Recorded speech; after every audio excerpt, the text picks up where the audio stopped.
Усіх вітаю, любі друзі! Сьогодні у нашому випуску великий скандал за участі України на Олімпійських іграх. Нашу команду позбавили потенційних нагород. Гравець збірної України з футболу перейшов в дуже відому команду. Шахтар готує трансфер бразильця за 50 мільйонів євро. Захисник Динамо Київ зацікавив німецький футбольний клуб.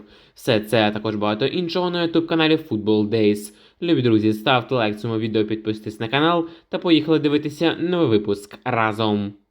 Роман Яремчук підписав контракт з грецьким Олімпіакосом. Форвард Брюгге Роман Яремчук прибув у Грецію для завершення угоди про перехід в Олімпіакос. Відео з українця з місцевого аеропорту було оприлюднено у Твіттері. Українець пройшов медогляд і підписав контракт з грецьким клубом терміном на 4 роки. Сам Яремчук буде заробляти в грецькому клубі 1,5 мільйона євро на рік. Відзначимо, що Олімпіакос у минулому сезоні став переможцем Ліги конференцій, а у чемпіонаті Греції завершив кампанію на 3-й позиції у турнірній таблиці та зіграє в Лізі Європи цього року. Роман Яремчук міг би пограти ще на топ-рівні, міг пограти за якийсь середняк або клуб-аутсайдер топового чемпіонату, але з іншої сторони в Греції Яремчук може дійсно бути королем футбольного клубу Олімпіакос. Ситуація дуже схожа на ту, яка була у Яремчука в Бельгії, коли він грав за футбольний клуб Гент.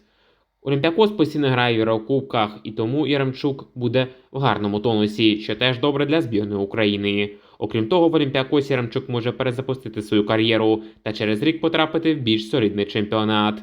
А якщо в нього не вийде нічого в Греції, то шлях додому в Україну в УПЛ завжди відкритий.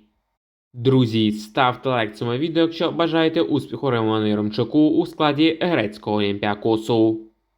Відомий нідерландський футбольний клуб готовий підписати відразу 3 молодих українських талантів. Нідерландський Фейнорд стежить за 3 українськими футболістами, повідомляє видання Спорт Арена. Це півзахисники Динамо Володимир Брашко, форвард Шахтаря Данило Сікан та хавбек гірників Артем Бондаренко. Відзначимо, що в минулому сезоні Фейнорд зайняв 2-е місце в чемпіонаті Нідерландів. Команда зіграє в Лізі чемпіонів, а тому шукає підсилення і готова запропонувати гарні умови українським гравцям. Стало відомо, чому зірвався трансфер Артема Довбика в мадридське Атлетіко. Представник 1+1 медіа Ігор Циганик розповів, чому форвард Жирони Артем Довбик хоче перейти в Римську Рому, а не в Атлетіко Мадрид. За словами Циганика, Артем Довбик готувався підписувати контракт з Атлетіко, але в останній момент, коли вже йшло до підписання контракту, буквально на фінішній прямій була ситуація, коли мадридське Атлетіко вирішив змінити умови особистого контракту Артема Довбика, зробивши таким чином, щоб Довбик заплатив Жироні зі свого карману певну частку грошей. В останній момент на Довбика намагалися натиснути, аби погіршити його умови. Справа не тільки в грошах, справа і в ставленні, бо домовленості на початку були зовсім інші. Після цієї ситуації та дзвінка від головного тренера Роми Даніела Де Росі, Артем Довбик вирішив відправити свого агента до Риму задля перемовин та підписання контракту з Ромою, адже відчув довіру з боку римського клубу до нього, на відміну від мадридського Атлетіко, заявив Ігор Циганик. Якщо Циганик дійсно каже правду, то ставлення Атлетіко до Довбика дійсно дуже дивне.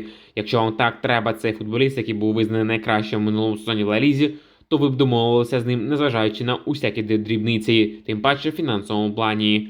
Якщо в команді таке ставлення до футболіста вже на початку його приходу, то що буде далі?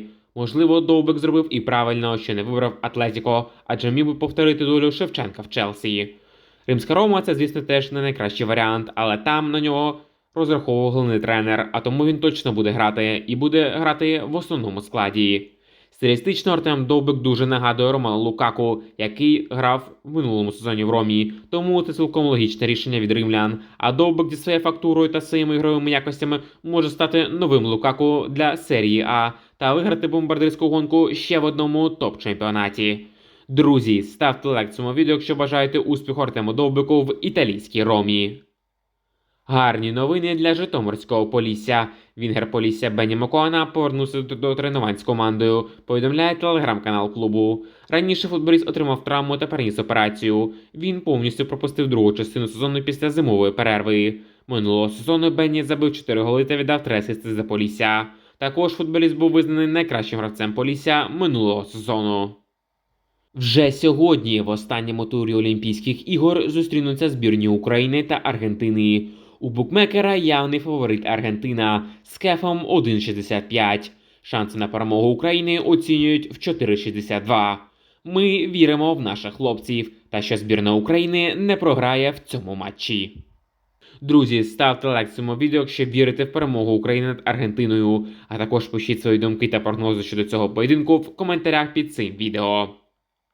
Шахтар готує трансфер бразильця за 50 мільйонів євро.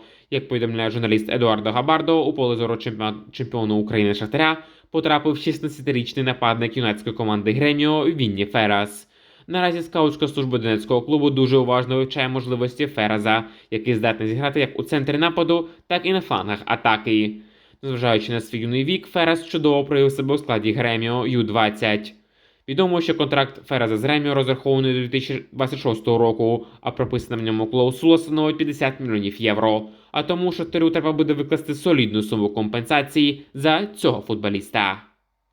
Захисник «Динамо Київ» зацікавив німецький футбольний клуб. Як стало відомо виданню «Спорт.ЮА», бременський Вердер проявляє інтерес до 19-річного центрального захисника «Динамо Київ» Тараса Михавка. За інформацією видання, скаути бременського клубу були присутні на всіх матчах збірної України на Євро Ю-19. Представники бременці були вражені грою Михавка та його вмінням зіграти на декількох позиціях в обороні. Німецький клуб готовий зробити пропозицію по трансферу гравця в районі 1 мільйона євро. Відзначимо, що портал Transfermarkt оцінює захисника у 800 тисяч євро. Але зрозуміло, що за таку дешеву ціну президент киян Ігор Суркіс не захоче відпускати молоду зірку киян. Неприємні новини від УЄФА. УЄФА оголосила про те, що продовжить нараховувати бали в рейтинг коефіцієнтів росіянам. Відповідно до рішення виконавчого комітету УЄФА, прийнятого 18 квітня 2024 року, після закінчення цього сезону Росії буде нараховано додатково 4,33 бали в таблиці коефіцієнтів асоціації серед чоловіків.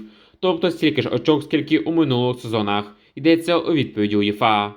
Нагадаємо, російські клуби вже третій сезон поспіль пропускають Єврокубковий сезон, але їм продовжують нараховуватися бали.